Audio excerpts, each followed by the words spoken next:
आप देख रहे हैं दमोह अब तक टीवी। और अब पेश है एक चौंकाने वाली और दिल दहला देने वाली खबर।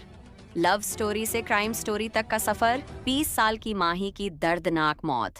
माही, जो पढ़ाई के साथ साथ रेस्टोरेंट में काम करती थी, इसी दौरान उसकी मुलाकात हुई सूरज नाम के युवक से। मुलाकात दोस्ती में बदली और फिर प्यार में। दोनों ने समाज से छुपाकर लिव इन रिलेशनशिप में रहना शुरू कर दिया।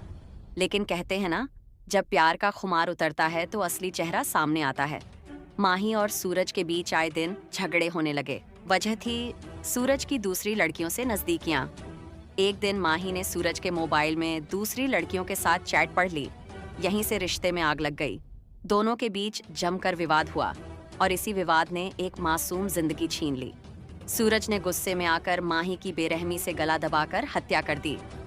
हत्या के बाद कहानी यहीं खत्म नहीं हुई। सूरज ने अपनी गर्लफ्रेंड की लाश को छुपाने के लिए उसे एक ट्रॉली बैग में भर दिया। फिर अपने दोस्त आशीष को बुलाया और दोनों मिलकर बॉडी को बांधा जिले के चिल्ला घाट पुल तक ले गए। वहां से माही का शव यमुना नदी में फेंक दिया गया।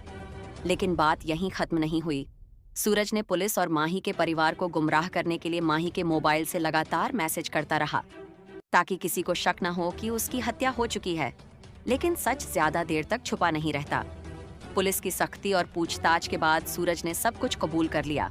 उसने पुलिस को बताया कि माही मेरे साथ रहते हुए भी दूसरों से बात करती थी। मुझे शक था कि उसका किसी और से रिश्ता है, इसलिए मैंने गुस्से में उसकी जान ले ली। फिलहाल पुलिस की टीमें माही की बॉडी की तलाश में जुटी हुई हैं।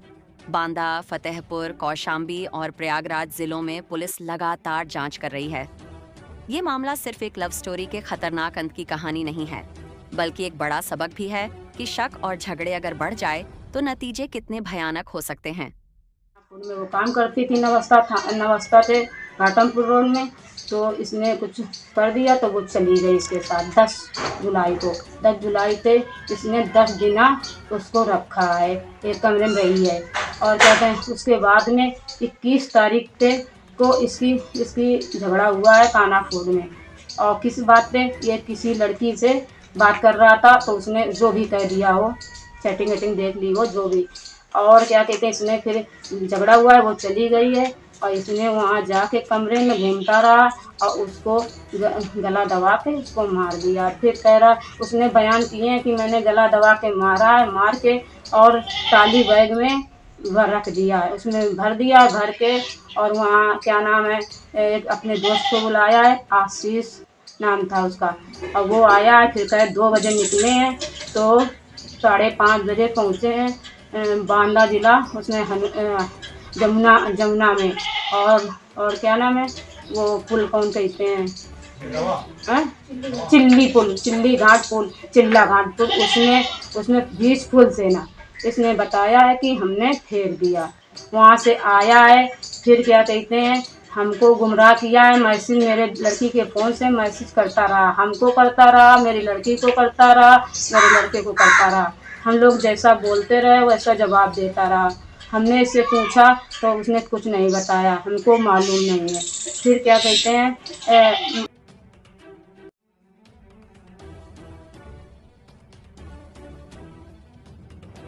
इस लड़की से दोस्ती थी इसकी पूर्व में, और ये एक तरीके से ये एक वहाँ हनुमान विहार क्षेत्र में ही एक कमरा लेकर के रहते थे।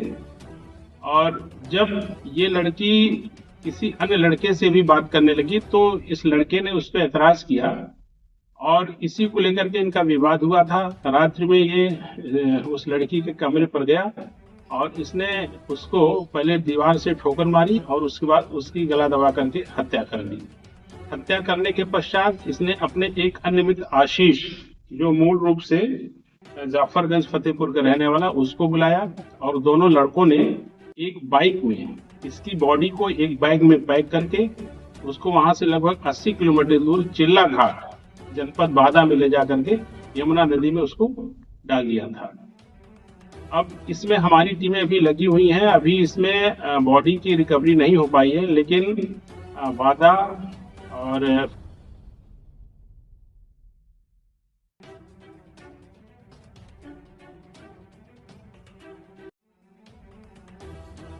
बने रहिए दमोह अब तक टीवी के साथ।